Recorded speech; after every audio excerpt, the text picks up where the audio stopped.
Hello friends, welcome to our YouTube channel. आज हम आपके लिए एक नया चाइनीज ड्रामा लेकर आए हैं, जिसे शुरू करने से पहले हमारे चैनल को सब्सक्राइब कर लें और वीडियो को लाइक करना मत भूलिएगा। ड्रामा की स्टार्टिंग में हम एक लड़की को देखते हैं जो हमारी फीमेल लीड चाओ थी, जो कार में होती है और कोई उसे बताता है कि आपकी रिपोर्ट्स आ गई हैं और इन रिपोर्ट्स के अनुसार आपको एडवांस कैंसर है और आपके पास अब सिर्फ आधा साल बचा है अपनी जिंदगी गुजारने के लिए। तो वो कार का शीशा खोलती है और मन में कहती है कि इस 24 साल की जिंदगी में मैंने कभी भी अपने लिए एक पल भी नहीं जिया। मैं उस फैमिली में वो लेडी हूँ जो अपने पेरेंट्स की वजह से यहाँ हूँ, बस क्योंकि उनके लिए मैं सिर्फ एक मोहरा थी। बस जब से मेरी फ्यू से शादी हुई है, मैंने अपनी हर ड्यूटी निभाई है जो एक वाइफ को निभानी चाहिए। उसका ख्याल रखा है, अपने इन लॉज की रिस्पेक्ट की है। जिसके साथ साथ हम फ्लैशबैक में वो सीन भी देखते हैं जिसमें चाओफू के लिए फ्रूट्स लेकर आती है, लेकिन वो उसकी तरफ देखता तक नहीं है बल्कि उसे इग्नोर कर देता है। जिसके बाद वो उसके क्लोज आने की कोशिश करती है तो वो वहां से उठ के ही चला जाता है। जिसके बाद बैकग्राउंड में चाओ की वॉइस सुनाई देती है कि मैंने कभी भी नहीं सोचा था कि मेरी मैरिड लाइफ ऐसी होगी कि मेरा हस्बैंड ही मुझसे प्यार नहीं करेगा और मैं एक अनचाही जिंदगी जीऊंगी। और ये सब सोचते हुए उसकी आंखों से आंसू गिर रहे होते हैं और वो मन में कहती है कि अब मैं मर रही हूँ, लेकिन मेरे पास ऐसा कोई एक मोमेंट भी नहीं है जिसमें मैं खुश थी। जिसके बाद उसका ड्राइवर उससे पूछता है, मैम पहले आपको ड्रॉप करूं या सर को पिक करूं? तो वो काफी रुडली उसे कहती है कि नहीं, पहले मुझे घर ड्रॉप करो, क्योंकि वो बहुत गुस्से में थी। जिसके बाद उसका ड्राइवर भी सोचता है कि ये मैडम को क्या हो गया है, ये तो कभी भी ऐसे बात नहीं करती, हमेशा बहुत पॉलाइट रहती हैं, कोई तो बात जरूर है आज। जिसके बाद वो घर आकर अपने सारे स्टॉक्स और चेक्स वगैरह को काउंट कर रही होती है और ये सब मिलाकर भी सिर्फ 1 मिलियन ही बन रहा था। और तभी वहां उसकी मेड आती है जो उसको कहती है कि सर आज बिजनेस ट्रिप से वापस आ गए हैं, वो आधे घंटे में घर आ जाएंगे, तो आप कहें तो उनके लिए खाना बना लें। लेकिन वो कोई खास रिस्पॉन्स नहीं देती है, कहती है कि अभी तो आप नैनी को कहें कि मेरा खाना बना दे। तो मेड कहती है कि क्या आप अपने हस्बैंड के लिए खुद खाना नहीं बनाना चाहती? तो वो कहती है नहीं, वो अपना खाना खुद बना सकते हैं।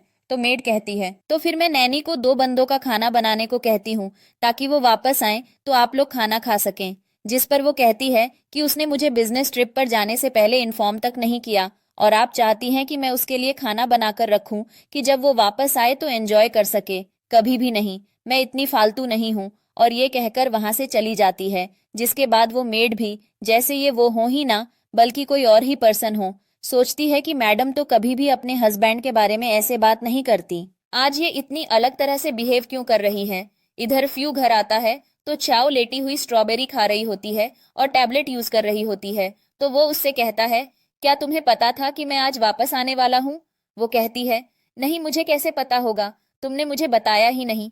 तो वो कहता है तुमने डिनर कर लिया? वो लेटी है हाँ। जिस पर फ्यू कहता है मेरा वेट भी नहीं किया। तो वो कहती है नहीं, और स्ट्रॉबेरी खाती हुई वहां से चली जाती है।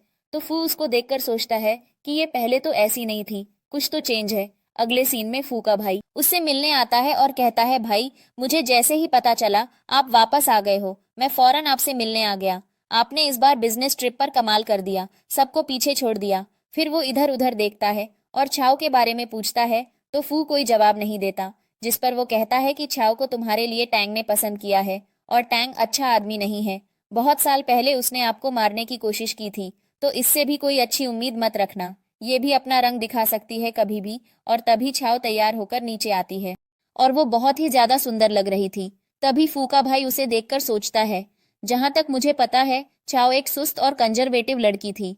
और फू भी सोच रहा होता है ये इतनी ज्यादा बदल कैसे गई, ये तो छाव लग ही नहीं रही। तभी छाव नीचे आती है तो उसे देखकर उसकी मेड उसकी तारीफ करती है और कहती है आप कहीं बाहर जा रही हैं? तो वो कहती है हाँ, मुझे कुछ काम है। जिसके बाद वो फ्यू की तरफ देखती है जो पहले से ही उसे देख रहा था, लेकिन छाव उसे इग्नोर करके मेड से बातें करने लग जाती है कि आज क्या बनाया है। वो कहती है आपका फेवरेट पास्ता। और तभी फ्यू का भाई कहता है भाई आपने देखा ये कितनी बदल गई है। अगले सीन में वो सब लंच कर रहे होते हैं और छाव तो मस्त अपना लंच कर रही होती है, किसी पर भी ध्यान दिए बिना। जिस पर फ्यू कहता है कि मेरा हो गया और टेबल से उठकर चला जाता है। जिसके बाद फ्यू का भाई छाव को कहने लगता है तुम जो भी कर लो मेरे भाई का दिल नहीं जीत सकती, बस कुछ समय और हमारी कंपनी थोड़ी सेट हो जाए तो भाई तुम्हें डिवोर्स दे देगा। तभी छाओ ऐसे प्रिटेंड करती है जैसे फ्यू पीछे खड़ा हुआ है और फ्यू का नाम लेती है। ही फ्यू का भाई फ्रीज हो जाता है, जो देखकर वो स्माइल करने लग जाती है और तभी वो पीछे मुड़कर देखता है तो वहां कोई भी नहीं था। जिसके बाद वो फिर से छाओ को बुरा भला कहने लग जाता है और उसे थप्पड़ मारने ही वाला था कि वो फिर से फ्यू का नाम लेती है। वो बोलता है, इस बार मैं तुम्हारी बातों में नहीं आऊंगा, और उस पर हाथ उठाने लगता है। लेकिन तभी फू पीछे से आकर उसका हाथ पकड़ लेता है। जिसके बाद छाओ वहां से चली जाती है तो फू का भाई उससे कहता है, आपने उसके लिए मुझे डांटा, आपको पता भी है वो एक स्पाई है। तो फू कहता है, वो जो भी है, लेकिन अब वो मेरी वाइफ है और ये मेरी ड्यूटी थी कि मैं उसे प्रोटेक्ट करूं और उसे रिस्पेक्ट दूं। मेरी शादी को 2 साल हो गए हैं और आज तक मैं उसके करीब नहीं गया, तो चिंता मत करो, मैं अब भी उससे डिस्टेंस बनाकर रखूंगा।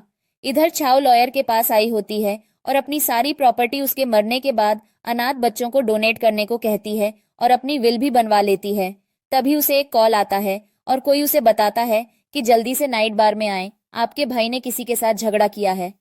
जिसके बाद वो वहां जाती है तो उसके भाई ने फ्यू के भाई को मारा था और उसे देखते ही उसका भाई कहने लग जाता है, ये देखो आ गई मेरी अगली सी सिस्टर जिसने सिर्फ पैसों के पीछे शादी कर ली। और फ्यू के भाई को कहता है, अगर तुम्हें भी पैसों की जरूरत है तो फ्यू को बोलो, वो सीईओ है, उसके पास बहुत पैसे हैं, बहुत अमीर है, वो सबको पैसे देता है। वो और हंसने लग जाता है, लेकिन छाओ उसे गुस्से से देख रही थी तो वो कहता है, ऐसे क्या देख रही हो तुम, फ्यू की वाइफ हो, दो इसे पैसे, पूरे बार का बिल पे कर दो। तो छाओ उसके मुंह पर एक जोर का थप्पड़ मारती है। जिसके बाद एक और थप्पड़ मारती है तो वो कहता है, तुम्हारी इतनी हिम्मत, आज तक मेरे पेरेंट्स की हिम्मत नहीं हुई मुझे टच करने की, और तुम्हारी इतनी हिम्मत कि तुमने मुझे मारा। जिसके बाद छाओ उसकी अच्छी खासी धुलाई करती है और कहती है, तुमने ड्रिंक की हुई है, तुम इतने वीक हो कि मैं तुम्हें एक हाथ से ही हैंडल कर सकती हूँ। जिसके बाद वो उसे वहां पर ही छोड़ देती है और फ्यू के भाई की तरफ देखती है और उससे कहती है, उठो।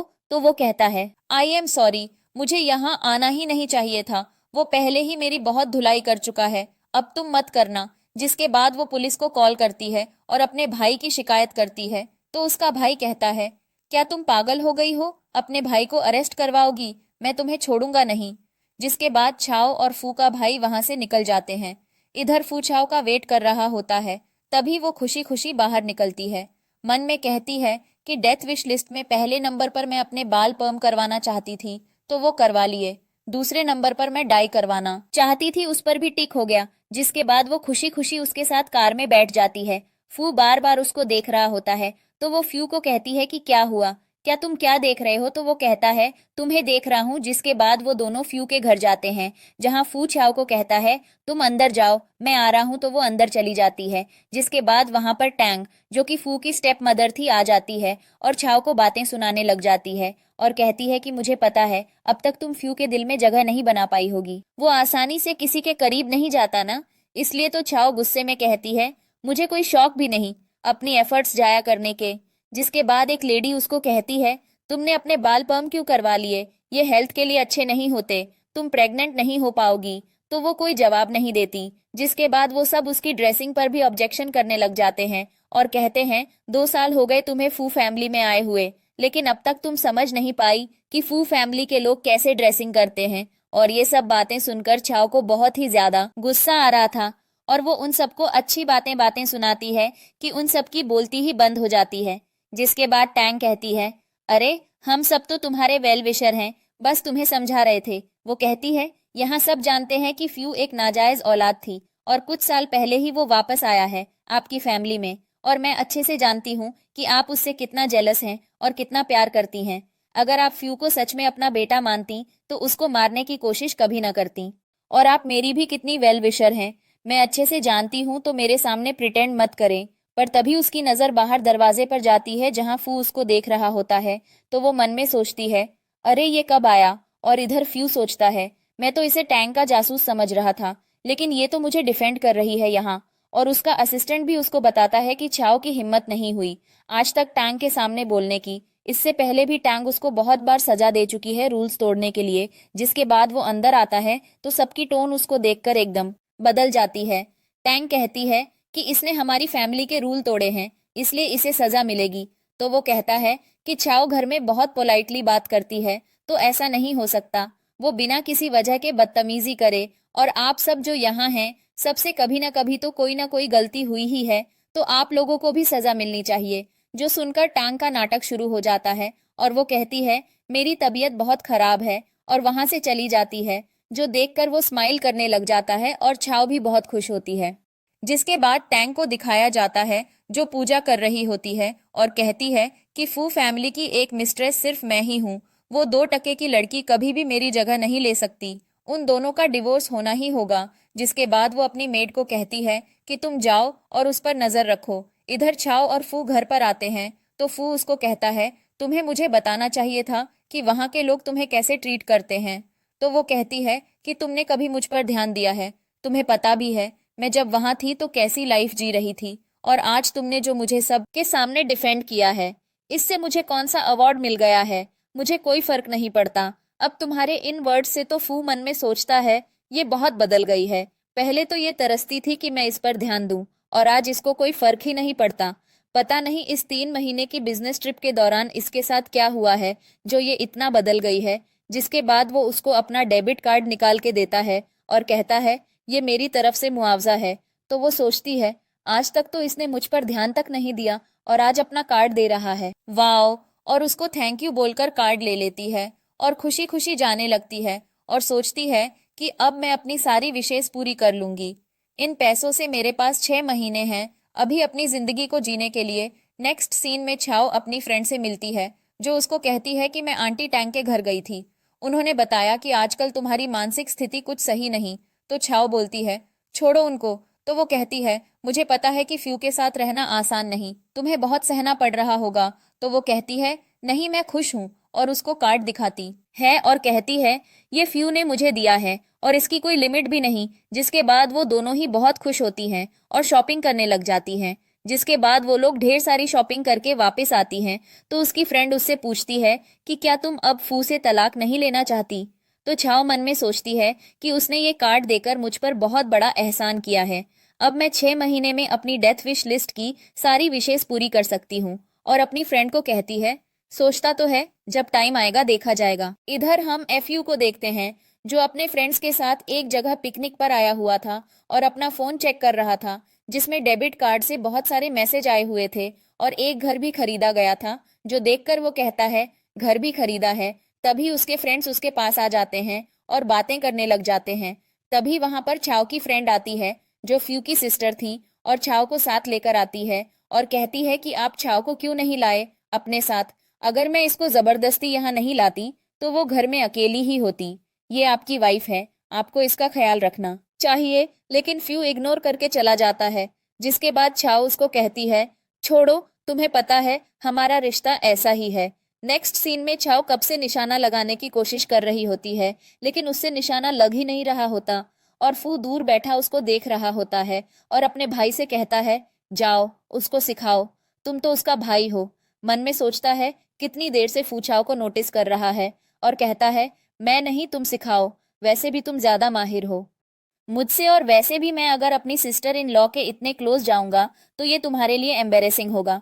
और छाव को कहता है कि वहां ही रहना भाई आ रहे हैं तुम्हें निशानेबाजी सिखाने। तो वो सोचती है कि शायद ये ऐसे ही बोल रहा है। जिसके बाद फ्यू उसके पास जाता है और उससे कमान लेता है जिससे उन दोनों के हाथ टच होते हैं और तभी वो कहता है कि मैं तुम्हें बहुत स्मार्ट समझता था।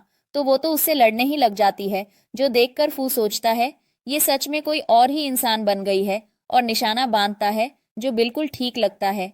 जिसके बाद छाव उससे कमान छीन लेती है और कहती है मैं भी कर सकती हूँ ये, और उसके सामने कॉन्फिडेंटली निशाना बांधने लग जाती है। ये देखकर फू भी वहां से चला जाता है और फिर से दूर बैठकर देखने लग जाता है। लेकिन छाव से तो तीर ही नहीं संभाला जा रहा होता। तभी फू का एक फ्रेंड उससे बैडमिंटन खेलने को कहता है लेकिन वो तो छाव को देख रहा था इसलिए मना कर देता है। जिसके बाद उसका भाई उसके पास आकर बैठ जाता है और कहता है कि छाव बहुत देर से प्रैक्टिस कर रही है ना। तो वो कहता है हाँ 48 मूव्स कर चुकी है, यानी वो कब से बैठा काउंट कर रहा था। और तभी वो एक और बार निशाना मारती है जो नहीं लगता तो वो कहता है लो अब 49 हो गया। जिसके बाद वो आखिरकार अपना गोल अचीव कर ही लेती है जो देखकर फू और उसका भाई भी खुश होते हैं। तो फू कहता है फाइनली 3 घंटे लगाकर 50वीं मूव में उसने कर दिखाया। तो उसका भाई कहता है उसके हाथ जरूर जख्मी हो गए होंगे। जो सुनकर फू को उसकी फिक्र तो होती है, लेकिन वो इग्नोर करके चला जाता है और रात को अपनी कजन सिस्टर को छाव के लिए एक ऑइंटमेंट देता है और उससे कहता है कि ये छाव को दे देना। जिसके बाद हमें पता चलता है कि फ्यू की कजन सिस्टर असल में फ्यू को पसंद करती थी और उससे शादी करना चाहती थी। तभी वो चाहती थी कि छाव और फू का तलाक हो जाए। जिसके बाद वो कहती है कि जब वो दोनों एक दूसरे से प्यार ही नहीं करते तो उनका तलाक ही हो जाना चाहिए। इधर छाव को हाथ में बहुत दर्द हो रहा होता है, इसलिए वो फ्यू के भाई के पास ऑइंटमेंट लेने जाती है तो वो उसको कहता है, क्या रुओ ने तुम्हें ट्यूब नहीं दी? वो कहती है नहीं। जिसके बाद वो रूम में जाकर एक ऑइंटमेंट लाकर उसको देता है और उसको बताता है कि फ्यू खास तौर पर तुम्हारे लिए ऑइंटमेंट लाया था। पता नहीं रुओ भूल गई है या उसने जानबूझकर तुम्हें नहीं दी। जिसके बाद छाव थोड़ी अपसेट हो जाती है और बाहर गार्डन में आ जाती है और सोचती है कि बार बार कोई मुझे यूज ही क्यों करता है। मेरे पेरेंट्स ने भी मुझे यूज किया, अब फ्रेंड ने भी। तभी वो रुओ को टैंक से फोन पर बात करते हुए सुनती है, जिस पर वो कह रही होती है, अगर मुझे फ्यू के करीब नहीं जाना होता तो मैं कभी भी उससे दोस्ती ना करती। I hate her so much. उसने मेरी जगह ली है।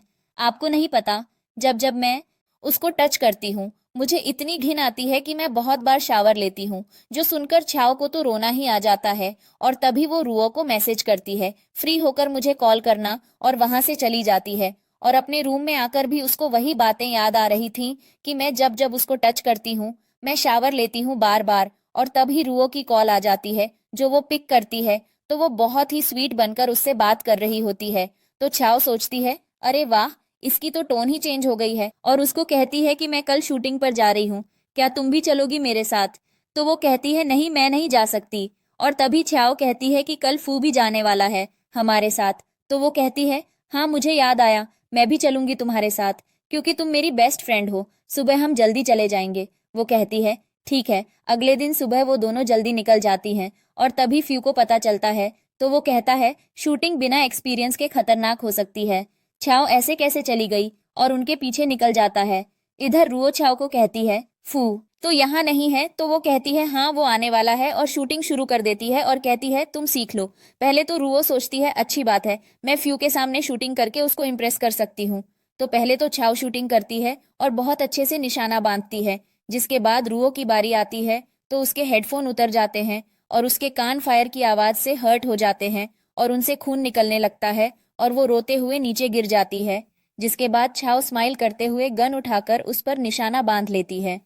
जिसके बाद रुओ की आंख खुलती है तो वो फार्म हाउस में थी तो रोने लग जाती है और फ्यू को कहती है, छाव मुझे मारना चाहती है, प्लीज मुझे बचा लो प्लीज। तो फ्यू का डॉक्टर फ्रेंड उसको इंजेक्शन लगाता है।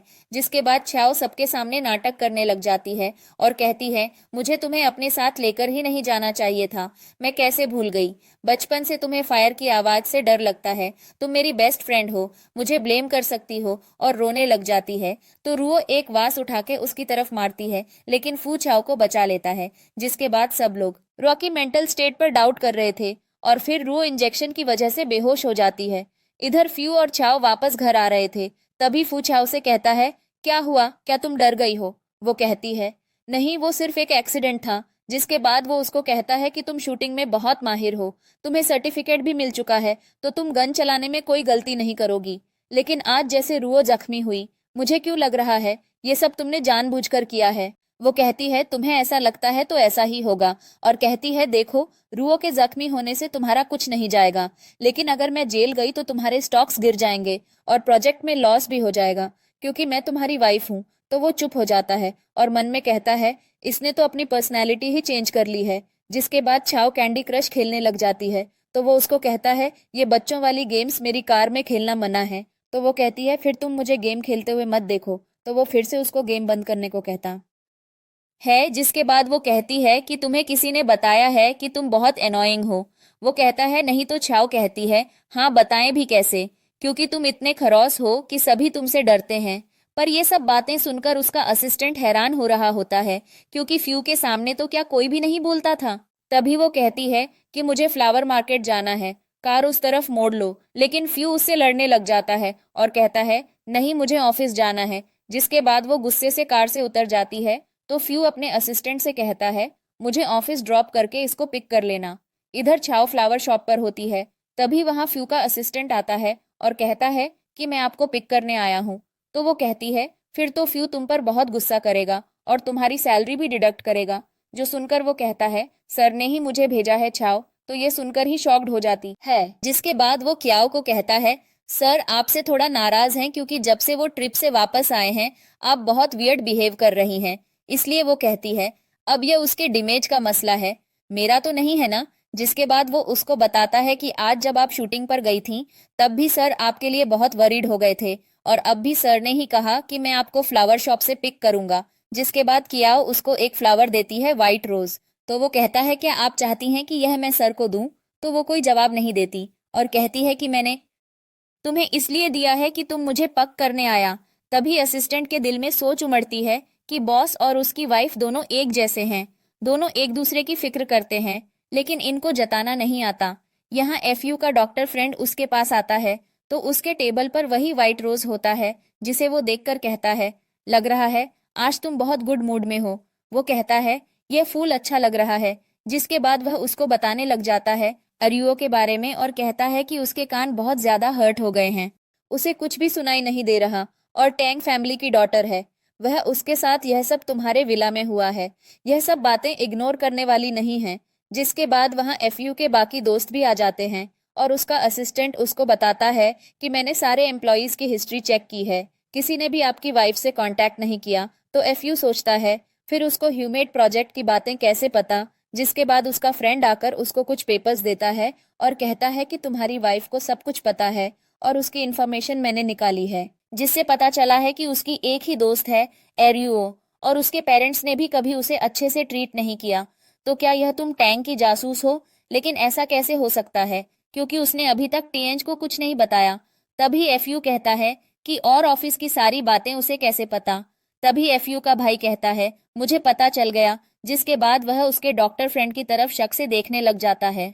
तो वह फ्रेंड गुस्से से कहता है कि तुम मुझ पर शक कैसे कर सकते हो, भूल गए हो मैं तुम और एफयू 10 साल से एक साथ हैं। जिसके बाद वह असिस्टेंट की तरफ शक से देखने लग जाता है। तो वह कहता है कि मेरी तरफ क्यों देख रहे हो भाई, मैंने कुछ नहीं किया, मैं सर के साथ बहुत लॉयल हूँ, मैं ऐसा सोच भी नहीं सकता। जिसके बाद वह कहता है कि फिर वह कौन हो सकता है, आखिर मुझे पता लगाना ही होगा। एक बार मुझे वह बंदा मिल जाए, आई स्वेयर मैं उसे छोड़ूंगा नहीं। यहाँ रुओ टैंक के पास बैठी रो रही होती है और कहती है कि आपको मेरे लिए बदला लेना ही होगा। और तभी वहाँ कियाओ आ जाती है। तो आर्यो कहती है कि सब कुछ तुम्हारी वजह से ही हुआ है, इसे छोड़ना मत। फिर रुओ के पिता भी कियाओ को ब्लेम करने लग जाते हैं। तो शियाओ कहती है कि मैं एक ऑर्फन हूँ, मेरे मॉम डैड बहुत पहले ही मर चुके हैं और आर्यो मुझे अपने साथ उस विला में पिकनिक के लिए लेकर गई थी। शूटिंग का प्लान भी उसने ही बनाया था, मैं सिर्फ एक फ्रेंड होने के नाते उसके साथ चली गई। और अब वहां कोई एक्सीडेंट हो गया तो उसका ब्लेम मुझ पर क्यों डाल रहे हैं आप लोग? अब मैं यहाँ आप लोगों के भरोसे पर ही हूँ कि आप लोग मुझ पर मर्सी करें।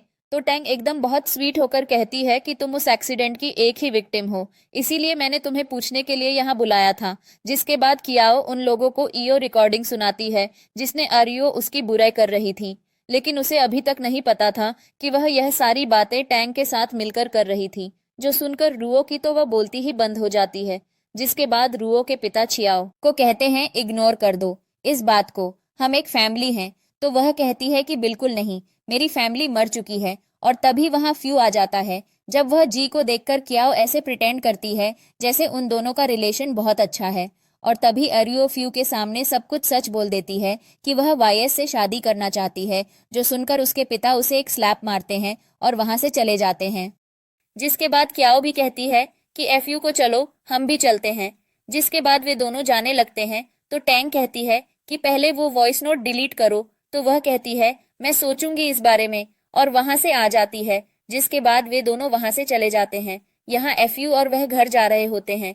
तभी कियाओ फ्यू से कहती है कार रोको, मुझे आइसक्रीम लेनी है, और 2 आइसक्रीम्स लेकर आती है। जो देखकर वह खुश होता है कि यह मेरे लिए भी लाई है और उसके पास जाकर वह उसे सीट बेल्ट लगाता है। लेकिन वे दोनों आइसक्रीम्स खुद खाने लग जाती हैं। जो देखकर फू को बहुत गुस्सा आता है और वह जानबूझकर जोर से कार ले जाता है, जिससे सारी आइसक्रीम्स उसके मुंह पर लग जाती हैं। लेकिन फिर भी वह खाती रहती है। नेक्स्ट डे चाओ वो वॉइस नोट पोस्ट करके टांग फैमिली के खिलाफ एक पोस्ट लगा देती है, जिसके बारे में फू को पता चलता है। तो वो सोचता है इसने ऐसा क्यों किया। जी से फ्यू को कंपनी को भी लॉस हुआ था क्योंकि स्टॉक्स के प्राइस 5 पॉइंट्स नीचे गिर गए थे। जिसके बाद छाओ जो कि फ्यू के ऑफिस में बैठी गेम खेल रही थी, फू उसको कहता है तुमने ऐसा क्यों किया, तो वो कहती है टैंग फैमिली ने मुझे यूज करने की कोशिश की तो मैं उसको ऐसे ही तो नहीं छोड़ सकती थी ना। जिस पर फू चुप हो जाता है। तभी वहां पर छाओ के पेरेंट्स जबरदस्ती ऑफिस के अंदर आ जाते हैं और बहुत भरम से पैसे मांगने लग जाते हैं। छाओ कहती है आपने तो मुझे नीचा दिखाया था, तो फिर आप लोग यहाँ किस हक से आए हैं। वो कहती है तुम्हारे भाई को 20 मिलियन चाहिए, बिजनेस के लिए तुम्हें उसको देने ही होंगे। तुम्हारा हस्बैंड इतना अमीर है, क्या तुम भूल गई हो हमने तुम्हें पाला है। तो वो उनको कहती है तुम लोगों के लिए मेरे हस्बैंड के पास एक पेनी भी नहीं, चलो जाओ यहाँ से। जिसके बाद असिस्टेंट उसके कान में कहता है कि मैम यहाँ ऑफिस में कोई सीन क्रिएट मत कर देना, दो इन लोगों को इससे कंपनी और सर की रेपुटेशन खराब हो जाएगी। और तभी छाव के फादर उसको थप्पड़ मारने के लिए आगे आते हैं। फू उसको प्रोटेक्ट करने के लिए उठने लगता है, लेकिन तभी छाव उनको पीछे धक्का देती है और टेनिस बैट उठाकर उनको मारने के लिए आगे बढ़ती है। और साथ साथ उसको वो सब बातें भी याद आ रही थीं कि कैसे उसके पेरेंट्स ने उसको बचपन से आज तक मारा था। जिसके बाद वो उनको मारती है और वार्न करती है कि आज के बाद फू यन फू की कंपनी की तरफ देखा भी तो मैं तुम्हें छोड़ूंगी नहीं। जिसके बाद वो लोग डर के वहां से भाग जाते हैं। जिसके बाद वो बेहोश होकर गिरने वाली ही होती है कि फ्यू उसको पकड़ लेता है और हॉस्पिटल लेकर जाता है, जहां वो बेहोशी में रो रही थी और फ्यू को पकड़ के कहती है क्यों हुआ मेरे साथ, ये मैं भी तो आप लोगों की बेटी थी, तो फिर जमीन पर गिरी हुई आइसक्रीम ही क्यों खानी पड़ती थी। मुझे हमेशा वो बहुत स्वीट होती थी, कितने साल हो गए मैंने कोई न्यू कपड़े नहीं लिए क्यों। और ये सब सुनकर फू को दुख तो हो ही रहा था, बल्कि गुस्सा भी आ रहा था। जिसके बाद डॉक्टर वहां आता है और छाव को इंजेक्शन लगा देता है, जिससे वो बिल्कुल सो जाती है और रोना बंद कर देती है। जिसके बाद वो आंख खोलती है तो फ्यू उसका हाथ पकड़ के सो रहा था, जो देखकर वो स्माइल करती है। और तभी डॉक्टर आता है और फू को उठाता है, तो फू अपना हाथ पीछे कर लेता है एकदम। और तभी छाव वहां से जाने लगती है, तो वो उसको रोकता है और कहता है कहाँ जा रही हो। तो वो कहती है मुझे घर जाना है क्योंकि मेरा मूड बिल्कुल भी ठीक नहीं है। जिसके बाद वो घर चली जाती है और फू अपने डॉक्टर फ्रेंड को कहता है कि मुझे छाव की सारी येस्ट की रिपोर्ट्स चाहिए, पता करो ये फिजिकली ठीक है ना। तो वो थोड़ा हैरान होता है। जिसके बाद वो भी वहां से चला जाता है।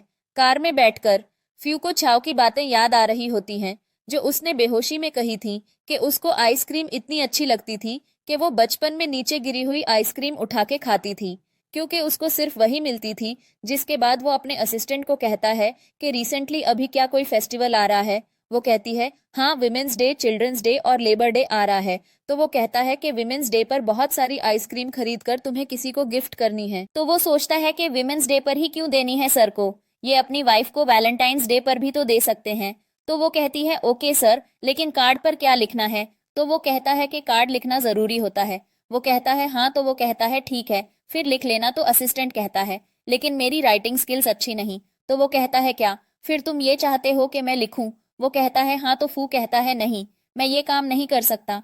इधर डॉक्टर छाव के टेस्ट लेने आता है और उसको कहता है सब ठीक है, जबकि बाहर जाकर फू के डॉक्टर फ्रेंड को बताता है कि छाव की मेंटली हालत बहुत ही ज्यादा खराब है, क्योंकि बचपन में उसको जो एनवायरनमेंट मिला है, इस एनवायरनमेंट में तो बहुत से लोग पागल हो जाते हैं। जिसके बाद वो फ्यू को जाकर रिपोर्ट्स देता है और सब कुछ बताता है, जो सुनकर फ्यू को उसकी बहुत फिक्र होती है। और वो सोचता है कि पहले ही उसको बचपन से किसी का प्यार नहीं मिला और फिर आगे मैरिज रिलेशन भी उसका अच्छा नहीं था। जिसके बाद फ्यू जब घर जाता है तो छाव गेम खेल रही होती है, जिसको देखकर वो सोचता है तो ये अपना स्ट्रेस कम करने के लिए गेम खेलती है। लेकिन अब तक उसको कैंसर के बारे में नहीं पता था, क्यों कि उसने सिर्फ उसकी मेंटल स्टेट को चेक करने के लिए टेस्ट करवाए थे। जिसके बाद वो उसको एक पैकेट देता है, वो कहती है ये मेरे लिए है। तो वो कहता है हाँ। तो वो पैकेट खोल के देखती है तो उसमें आइसक्रीम थी, जो देखकर वो बहुत ज्यादा खुश हो जाती है। और फिर उसको कहती है लेकिन तुमने तो कहा था कि ये मौसम नहीं आइसक्रीम खाने का। तो वो कहता है तो तुमने कौन सा मेरी सुनकर नहीं खाई आइसक्रीम। तो वो स्माइल करती है और मजे से आइसक्रीम खाने लग जाती है और फ्यू भी उसको ही आइसक्रीम खाते हुए देख रहा होता है। जिसके बाद वो उसको कहती है ये बहुत अच्छी है और उससे पूछती है कि क्या तुम फ्री हो, हम बाहर जा सकते हैं डिनर के लिए। तो वो कहता है हाँ, मैं शावर ले लूं फिर चलते हैं। जिसके बाद वो तैयार होने के लिए जाने लगती है, तभी वो उसको रोकता है और उसके मुंह से आइसक्रीम साफ करता है। और मन में कहता है कि अगर मेरी वजह से तुम्हें कोई खुशी मिल सकती है तो मैं जरूर दूंगा। जिसके बाद वो लोग डिनर पर जाते हैं और वो कैंडी क्रश खेलते हुए जा रही होती है। तभी फ्यू उसको कहता है कि गेम बंद करके चलो, तो वो कहती है डोंट वरी, मैं नहीं गिरूंगी। तो वो एकदम रुक जाता है, जिससे वो उससे टकरा जाती है, जिस पर वो कहता है देखा, अब डिलीट कर दो इसको। तो वो मुंह बनाकर वहां से आगे चली जाती है। जिसके बाद वो दोनों बैठे होते हैं तो वो उसको पेपर्स देता है और कहता है कि ये लो तुम्हारा विमेंस डे का गिफ्ट, जिसमें उसने उसको एक जगह देकर दी थी जिसमें एक आइसक्रीम स्टोर खोलना था, जो देखकर वो बहुत ज्यादा हैरान थी। नेक्स्ट सीन में चाओफू की कंपनी का लोगो बना रही होती है और फ्यू को दिखाती है, तो फ्यू कहता है हाँ बहुत अच्छा है, जिस पर वो फ्यू के सामने करके कहती है ओ माय गॉड, ये तो ओरिजिनल फ्यू से ज्यादा अच्छा है। जो सुनकर फ्यू का तो मुंह ही बन जाता है, लेकिन वो कुछ नहीं कहता उसको। जिसके बाद फ्यू का दोस्त फोन में कुछ देखकर हंस रहा होता है। तभी फ्यू उसके पास जाता है और कहता है कि क्या हो गया है, क्यों इतनी हंसी आ रही है। तो वो कहता है देखो मैं स्टोर का लोगो देख रहा हूँ, कितना फनी है ना। और उसको दिखाता है तो फ्यू का मुंह बन जाता है, जिसको देखकर वो कहता है डोंट टेल मी कि ये तुम हो, और हंसने लग जाता है। फ्यू का तो मुंह देखने वाला था। जिसके बाद उसका फ्रेंड कहता है ओह तो ये बात है, अब समझा चाओ ने ये डिजाइन किया होगा उस आइसक्रीम स्टोर के लिए, क्योंकि तुम दोनों वहां मिलकर खेल सको। और हंसने लग जाता है, जबकि फ्यू उसको गुस्से से देखने लग जाता है, जो देखकर वो चुप हो जाता है और लेटकर हंसने लग जाता है। इधर चाओ अपनी आइसक्रीम शॉप में बहुत बिजी होती है। तभी फ्यू का असिस्टेंट उसको कॉल करता है और उसको फ्लावर शॉप पर आने का कह रहा होता है, लेकिन उसको कुछ सुनाई नहीं दे रहा होता और वो बार बार बताता रहता है। आखिर में वो तंग आकर कहता है कि फू आपको बहुत लाइक करता है और उसने आपको फ्लावर शॉप पर बुलाया है। जो सुनकर वो बहुत ज्यादा हैरान हो जाती है और बार बार ये रिपीट कर रही होती है कि फ्यू उसको लाइक करता है। जिसके बाद वो घर आती है तो फ्यू उसका वेट कर रहा होता है और उसको कहता है ये फ्लावर्स, तो वो कहती है हाँ मुझे अच्छे लगे तो मैंने ले लिए, और दो उसको भी देती है, जो लेकर वो उसको थैंक यू कहता है और कहता है कि आज मैं एक बिजनेस ट्रिप पर जा रहा हूँ, तुम भी मेरे साथ जाओगी, तुम असिस्टेंट के साथ आओगी। वो कहती है ठीक है, लेकिन वो ब्लश कर रही होती है और फिर ऊपर चली जाती है। जिसके बाद नेक्स्ट सीन में वो असिस्टेंट के साथ वहां जाती है, जो बहुत ही सुंदर जगह थी, और वो वहां की फोटोज क्लिक करने लग जाती है। तभी उसको वहां पर डॉक्टर की बात याद आती है कि वो सिर्फ 6 महीने ही जिंदा रहने वाली है। जिसके बाद वो सैड हो जाती है। नेक्स्ट सीन में उसको एक लड़की मिलती है जो उसके साथ बैठ जाती है और कहती है आप बहुत सुंदर हो, और उसको कहती है, फ्यू की पिक्चर दिखा के कहती है ये हमारे बॉस हैं, कितने हैंडसम है ना, लेकिन मैंने सुना है कि इनकी शादी इनकी मर्जी के खिलाफ हुई है, ये खुश नहीं है, पता नहीं कैसी होगी इनकी वाइफ। जो सुनकर छाव मुस्कुरा रही होती है। जिसके बाद वो उसको कहती है तुम्हें पता है आज सीईओ की वाइफ भी आने वाली है यहाँ, और ग्रुप में उसकी पिक्चर देखने लगती है और छाव को देखने लगती है, और तभी उसको रियलाइज होता है कि छाव ही उसकी वाइफ है। तो वो वहां से पेट दर्द का बहाना बनाकर भाग जाती है, जो देखकर छाव सोचती है ओह मेरी वजह से डर गई। जिसके बाद फू उसको मैसेज करके पूछता है कि तुम कहाँ हो, तो वो कहती है कि मैं होटल में हूँ। जिस पर वो उसको कहता है ओके मैं पहुंचने वाला हूँ बस। जिसके बाद नेक्स्ट सीन में हमें एक न्यू कैरेक्टर मिस ही दिखाई जाती है, जो हाथ में कैमरा लेकर आती है और सब स्टाफ को कहती है कि मैं प्रेसिडेंट की वाइफ हूँ। जो सुनकर छाव सोचती है कि अगर ये प्रेसिडेंट की वाइफ है तो मैं कौन हूँ। जिसके बाद वो लड़की छाव को बाथरूम में भी मिलती है और उससे उसका फोन छीनने लगती है, जिसके साथ छाव उसको धक्का देकर वहां से चली जाती है और सोचती है कि क्या ये पागल है। क्या इधर छाव रूम में आती है तो फू उसका वेट कर रहा होता है और कहता है मेरे मैसेज का जवाब क्यों नहीं दिया। वो कहती है मैंने फोन नहीं देखा। जिसके बाद वो उसके बाल ठीक करने लग जाता है, जो देखकर वो तो ब्लश करने लग जाती है। और तभी वहां पर फ्यू का भाई आ जाता है, जो उनको देखता है और कहता है ओह लगता है मैं गलत टाइम पर आ गया, और छाव तो वहां से भाग ही जाती है। जिसके बाद वो फू को बताता है कि एक एम्प्लॉई है ही नाम की, जो सबको बोलती फिर रही है कि वो आपकी वाइफ है। तो फू कहता है अच्छा लेकिन मैं तो उसको जानता तक नहीं। इधर छाव ब्लश कर रही होती है, सोचती है कि मेरे कान क्यों लाल हो गए हैं। जिसके बाद वो तैयार होकर बाहर जाती है तो फ्यू उसके हाथ पर निशान देखता है, जो ही ने उसके हाथ पर डाला था, और वो अपने भाई को कहता है सबको बुलाने को। जिसके बाद सब ऑफिस वाले वहां आते हैं और ही अब भी प्रिटेंड कर रही थी जैसे वो फू को बहुत अच्छे से जानती है। जिसके बाद वो अपने भाई को इशारा करता है तो वो छाव को लेकर आता है और सबको बताता है कि ये है हमारे प्रेसिडेंट की वाइफ, जो देखकर सभी शॉक्ड हो जाते हैं और ही को बुरा भला कहने लग जाते हैं। जिसके बाद ही को फायर कर दिया जाता। जिसके बाद फ्यू का भाई उन दोनों को कहता है, आप लोग खाना खाएं, मैं आता हूँ। अभी तो छाओ फू को ही के बारे में कहने लग जाती है कि तुमने उसको निकाला, क्यों सेक्रेटरी रख लेते, उसको रोज देखती, इतनी प्यारी टॉय थी। लेकिन फू तो उसको ही देख रहा होता है और उसके लिप्स पर फू की नजर होती है। जिसके बाद वो उसका मुंह पकड़ के अपनी तरफ करता है और उसको किस कर लेता है। सीन यहाँ पर कट हो जाता है।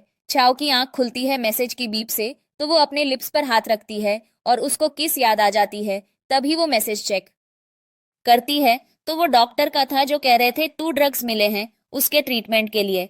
अब भी मार्केट में वो ड्रग्स सेल नहीं हो रहे। जिसके बाद वो उनको मैसेज करती है, मैं 2 दिन में वापस आ जाऊंगी, फिर आपके पास आऊंगी। जिसके बाद फ्यू उसके रूम में आता है तो वो कहती है, क्या गलती से तुम गलत रूम में आ गए हो? फ्यू कहता है, नहीं, मैं तुम्हें दवाई लगाने आया हूँ। वो कहती है, क्या? तो वो उसके हाथ का बताता है, जिस पर वो कहती है, ओह, तुम्हारी नजर तो बहुत तेज है, मैंने भी नोटिस नहीं किया था ये चोट। जिसके बाद वो उसके हाथ पर दवाई लगाता है और उसके करीब आकर उसको किस करने ही वाला होता है कि वो उसे रोक लेती है और उसे वो ऑनेंटमेंट दे देती है। जिसके बाद वो चला जाता है और छाओ तो ब्लश कर रही होती है। इधर फ्यू को नींद ही नहीं आ रही होती, उसे बार बार वही सीन याद आ रहा होता है जब उसने छाओ को किस किया था। जिसके बाद वो कहता है, नहीं, मैं उसके प्यार में नहीं पड़ सकता, क्योंकि मुझे ज्योतिषी ने कहा था अगर ऐसा हुआ तो वो लड़की पागल हो जाएगी। नेक्स्ट सीन में फ्यू और छाओ दोनों ही कहीं जा रहे होते हैं। तभी एक फूड कार्ट के पास उनको एक फैमिली दिखती है जो अपनी बेटी से मीट स्टिक छीनकर अपने बेटे को दे देते हैं और वो बच्ची बहुत उदास होकर बैठ जाती है। जिसको देखकर छाओ को अपना बचपन याद आ जाता है जब उसने नीचे से आइसक्रीम उठाकर खाई थी और वो उस बच्ची के पास वो स्टिक लेकर जाती है। जिसके बाद वो बहुत खुश हो जाती है और कहती है, थैंक यू फेयरी सिस्टर, और अपने पेरेंट्स के पास भाग जाती है। जिसको देखकर छाओ सोचती है कि आज मुझे इस बच्ची में अपना आप दिखाई दे रहा है, जो सोचकर वो रोते हुए स्माइल कर रही होती है। और तभी वो पीछे मुड़ती है तो फू उसी के लिए एक स्टिक लेकर खड़ा होता है, जो देखकर उसे फू पर बहुत प्यार आता है। लेकिन फिर वो सोचती है कि फू उसे पसंद नहीं करता और उसके हाथ से वो स्टिक लेकर चली जाती है और फ्यू भी उसके पीछे पीछे जाने लगता है। बाद अगले सीन में वो फ्यू को अपनी पिक्चर्स क्लिक करने को कहती है तो वो उसकी पिक्चर्स क्लिक करने लगता है, जो देखकर सब लोग बातें करने लग जाते हैं कि ये कितना अच्छा हस्बैंड है। और तभी छाओ उसको पिक्चर दिखाने को कहती है, लेकिन तभी उसको चक्कर आ जाते हैं और वो गिरने ही वाली होती है कि फ्यू उसे पकड़ लेता है। जिसके बाद वो सोचती है, धीरे धीरे मेरी बीमारी साइड इफेक्ट्स दिखा रही है। लेकिन वो इग्नोर करके पिक्चर देखती है तो वो बहुत बुरी थी। जिसके बाद वो फ्यू की तरफ गुस्से से देखती है और कहती है, तुम रहने दो, और असिस्टेंट को पिक्चर्स क्लिक करने को बोलती है। और वो इतनी अच्छी पिक्चर्स क्लिक करता है कि वो खुद भी हैरान हो जाती है।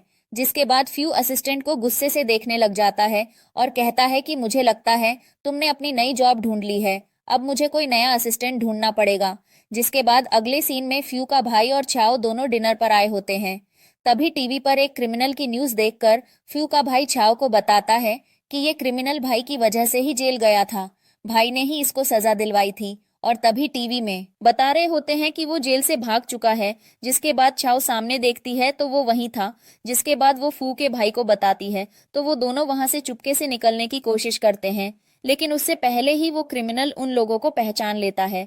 तभी छाओ फू के भाई को धक्का देकर खुद सामने आ जाती है और वो उसके गले पर चाकू रख देता है और फू के भाई से कहता है, जो बुला के लाओ अपने भाई को और बता देना, अगर उसने देर की तो उसकी वाइफ की गर्दन उतार दूंगा। जिसके बाद छाओ उसको बातों में लगाने की कोशिश करती है और कहती है कि क्या तुम अपने स्कार्स हटाना चाहते हो? मेरे पास एक डॉक्टर का नंबर है, वो एक सर्जरी में ही सारे स्कार्स हटा देगा। तो वो कहता है, अपनी बकवास बंद करो।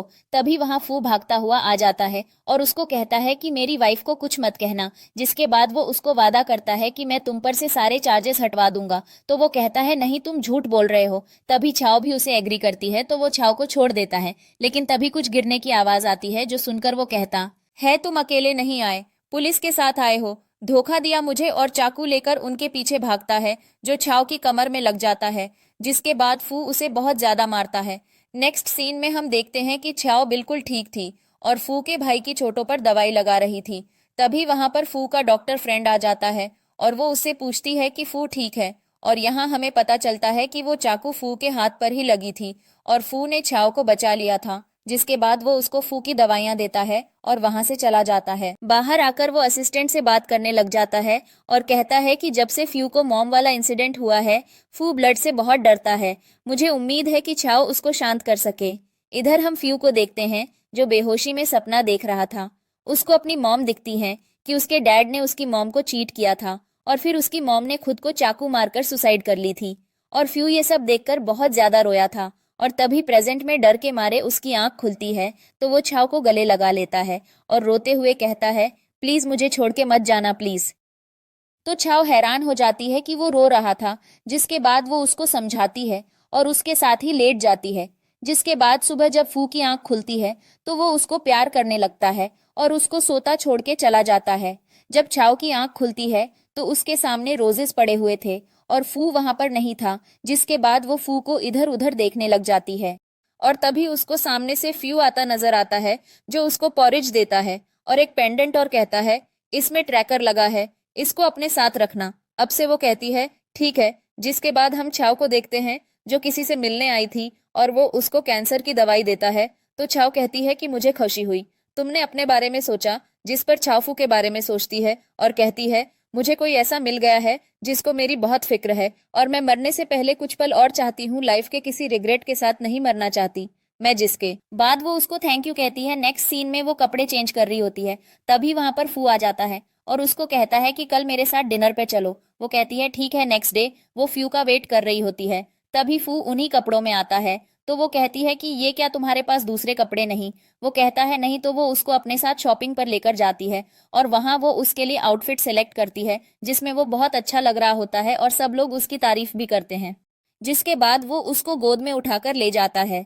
बाहर नेक्स्ट सीन में वो दोनों साथ में लंच कर रहे होते हैं और तभी बाहर मौसम बहुत अच्छा हो जाता है और रेनबो बन जाता है, जिसको देखकर वो उसकी पिक्चर बनाने लग जाती है और फ्यू उसकी पिक्चर बनाने लग जाता है। नेक्स्ट सीन में वो डॉक्टर के पास आती है तो डॉक्टर उसको बताते हैं कि आपको एडवांस कैंसर है और इसका कोई इलाज नहीं, तो आप मेंटली प्रिपेयर्ड रहें। जिसके बाद वो होपलेस होकर बाहर आ जाती है और सोचती है कि आखिर तो मुझे मरना ही होगा। जिसके बाद फू उसको पूछता है कि तुम कहाँ हो? तो वो कहती है हॉस्पिटल रूटीन चेकअप के लिए। जिस पर वो कहता है एक दिमाग के डॉक्टर से भी मैंने तुम्हारे लिए अपॉइंटमेंट ली है। तो वो गुस्से में कहती है क्या तुम्हें मैं पागल लगती हूँ? वो कहता है नहीं, मेरा मतलब डिप्रेस्ड। तो वो गुस्से में उसकी कॉल काट देती है। जिसके बाद वो अपने दोस्त को कॉल करता है और कहता है लड़कियों को कैसे खर्च करते हैं। जिसके बाद वो उसको बताने लगता है और फिर वो उसको थैंक्स कहकर कॉल बंद कर देता है। इधर छाव वापस घर आ रही होती है, तभी वो एक कपल को देखती है जिसको देखकर उसको फ्यू की याद आ जाती है और वो सोचती है कि क्या मुझे उससे प्यार हो गया है। और वो उसको मिलने के लिए जल्दी से घर आती है, लेकिन वो घर पर नहीं होता। तो वो वाली पिक्चर देखती है जो फ्यू ने उसकी ली थी और फ्रेम भी कर दी थी, जो देखकर उसको बहुत खुशी होती है। जिसके बाद फ्यू भी आ जाता है और उसको कहता है देखो मैं तुम्हारे लिए तुम्हारी फेवरेट आइसक्रीम और चीज केक लाया हूँ। लेकिन वो उससे पूछती है कि मुझे सिर्फ ये जानना है कि ये जो तुम मेरे लिए सब कर रहे हो, क्या ये सब तुम इसलिए कर रहे हो कि मुझे तुम्हारी वजह से डिप्रेशन हो गया और अब तुम गिल्टी हो? तो वो कहता है ये भी वजह है, लेकिन तुम मेरी वाइफ हो और मैं अपनी रिस्पॉन्सिबिलिटी पूरी कर रहा हूँ। सिर्फ जब तुम मेरे पीछे पीछे मुझे फॉलो करती हुई चलती हो तो मुझे बहुत अच्छा लगता है। जिसके बाद वो उसको गोद में उठाकर ले जाता है रूम में और दोनों किसिंग करने लग जाते हैं। नेक्स्ट सीन में छाव को डॉक्टर कहता है कि तुम्हारा कैंसर ठीक होना बहुत मुश्किल है, कोई मिरेकल ही अब तुम्हें बचा सकता है और जो मेडिसिन तुम ले रही हो उसके डिसएडवांटेजेस बहुत सारे हैं। जो सुनकर वो डिसहार्ट हो जाती है। जिसके बाद उसके डॉक्टर की उसको कॉल आती है तो वो उसको कहती है कि अब मुझे और ट्रीटमेंट नहीं करवाना और घर आ जाती है जहां वो अपने बाल बना रही होती है। तभी उसके बाल बहुत ज्यादा टूटकर उसके हाथ में आ जाते हैं, जो देखकर वो और भी दुखी हो जाती है। जिसके बाद डिनर टेबल पर उससे खाना भी नहीं खाया जा रहा होता, लेकिन वो जबरदस्ती खाना खाने लगती है और रोने लग जाती है। तभी फ्यू की वीडियो कॉल आती है और वो उसको कहता है कि मैं कल वापस आ जाऊंगा और तुम्हारे लिए गिफ्ट लेकर आऊंगा। वो कहती है मैं तुम्हारा वेट करूंगी। जिसके बाद नेक्स्ट डे वो वापस आता है और उसको हक करके उसको फायर वर्क दिखाता है जो उसने उसके लिए प्लान किया था, जो देखकर वो बहुत खुश होती है और ये सब कुछ अपनी डायरी में लिखती है। इधर फ्यू का फ्रेंड उसको कॉल करता है और कहता है कि मैंने चाओ को किसी लड़के के साथ सीक्रेटली मिलते हुए देखा है और उसको पिक्चर सेंड करता है। जिसके बाद फू उसको कहता है ये कोई एविडेंस नहीं है, वो मेरी वाइफ है, और कॉल काट कर देता है। जिसके बाद छाओ उसके पास आती है और कहती है तुम्हारे रूम का शावर खराब है, इसलिए मेरे रूम में आकर नहा लो। जिसके बाद वो उसके रूम में जाता है और दवाइयाँ देखकर सोचता है ये किस चीज की दवा है। जिसके बाद वो नहाता है और वो दोनों एक साथ सोते हैं और दोनों ही बहुत नर्वस थे। जिसके बाद छाव को लगता है वो सो गया, तो वो उसको देख रही होती है। तभी वो उसको किस करने लगता है और कहता है क्या मैं आगे कंटिन्यू कर सकता हूँ। तो वो कहती है हाँ, और उसकी शर्ट के बटन्स खोल देती है। जिसके बाद वो दोनों रोमांस करने लग जाते हैं। जिसके बाद वो उसका बहुत ज्यादा ख्याल रख रहा होता है और वो ये देखकर बहुत खुश थी। नेक्स्ट सीन में वो डायरी लिख रही होती है और लिखती है कि मैं एक्सरसाइज कर रही हूँ ताकि मैं थोड़े दिन और जी पाऊँ। मैं उसको अकेला छोड़ के नहीं जाना चाहती। इधर फ्यू का फ्रेंड छाव को मिलने बुलाता है और छाव को सब कुछ बताता है कि कैसे फू ने बचपन में अपनी मॉम को खोया और क्या क्या गुजरी। उस पर जो सुनकर छाव को बहुत दुख होता है और वो मन में कहती है ले फू ने कितनी मुश्किल लाइफ गुजारी है। जिसके बाद वो घर आ जाती है और डिसाइड करती है कि फ्यू की बर्थडे पर वो भी उसको सरप्राइज करेगी। और तभी फ्यू भी वहां पर आ जाता है और उसको अपने बेडरूम में शिफ्ट होने को कहता है। लेकिन वो कहती है मुझे ये पसंद है। जिस पर वो कहता है ठीक है, जैसे तुम्हें ठीक लगे, जो तुम्हें पसंद वो मुझे पसंद। जिसके बाद वो तो शर्मा ही जाती है। नेक्स्ट सीन में वो मेड के साथ हॉस्पिटल जाती है और वहां एक लड़की सुसाइड कर लेती है जो एक कैंसर पेशेंट ही थी। जो देखकर उसको बहुत दुख होता है और उसका मूड खराब हो जाता है। जिसके बाद फू घर आता है तो मेड उसको बताती है। जिसके बाद वो उन मेडिसिन का सैंपल ले लेता है और तभी छाव भी नहाकर बाहर आती है तो वो उसके बाल सुखाने लग जाता है। जिसके बाद वो उससे पूछती है कि क्या तुम प्यार में सुसाइड कर सकते हो। वो कहता है हाँ, मेरी नजर में ये गलत नहीं, लेकिन तुम ये क्यों सोच रही हो। जिसके बाद वो उसको लेटती है नहीं, वैसे ही जाओ, तुम शावर ले लो नेक्स्ट डे। वो उसके लिए बर्थडे प्लान करती है और उसको अच्छे से विश करती है। जिसमें वो छाव की लंबी उम्र की दुआ मांगता है और कैंडल ब्लो करता है। जिसके बाद वो उसको डिवोर्स पेपर और उसके दिए सारे गिफ्ट्स वापस कर देती है और कहती है मुझे तुम्हें छोड़ के जाना ही होगा, मुझसे वजह मत पूछना क्योंकि मैं बता नहीं पाऊंगी। और वहां से चलो जाती है। जिसके बाद फ्यू का फ्रेंड उसको बताता है कि जो दवा छाव यूज कर रही है असल में एडवांस कैंसर की दवा है। जो सुनकर वो बहुत शॉक्ड हो जाता है। इधर डॉक्टर छाव को बताता है कि एक तरीका है जिससे वो ठीक हो सकती है, बोन मैरो ट्रांसप्लांट। और एक पर्सन तुम्हें अपना पार्ट देना भी चाहता है लेकिन वो अपनी आइडेंटिटी रिवील नहीं करना चाहता। जो सुनकर वो खरुश हो जाती है। इधर उसकी सर्जरी के दिन हमें पता चलता है कि वो पर्सन और कोई नहीं बल्कि फ्यू ही है। सर्जरी सक्सेसफुल हो जाती है और फ्यू वापस घर आ जाता है। जिसके बाद उसका भाई बहुत दुखी होता है। उसको देखकर इधर छाव वापस घर आ जाती है और फू के पास जाती है जो सो रहा था। जिसके बाद वो उसको प्यार करने लग जाती है और कहती है कि मैं वापस आ गई हूँ। जिसके बाद दोनों किस करने लग जाते हैं। जिसके बाद हमें फ्लैशबैक का सीन दिखाया जाता है जिसमें हमें पता चलता है कि फ्यू के भाई ने सब कुछ जाकर छाव को बता दिया था, इसलिए ही वो वापस आई थी। लेकिन उसने फू को अभी तक कुछ नहीं बताया था। जिसके बाद वो दोनों बाहर हो रही स्नोफॉल देखते हैं और छाव कहती है अब मुझे एक बेबी चाहिए। जिस पर वो स्माइल करता है और यहाँ हमारी हैप्पी एंडिंग हो जाती है।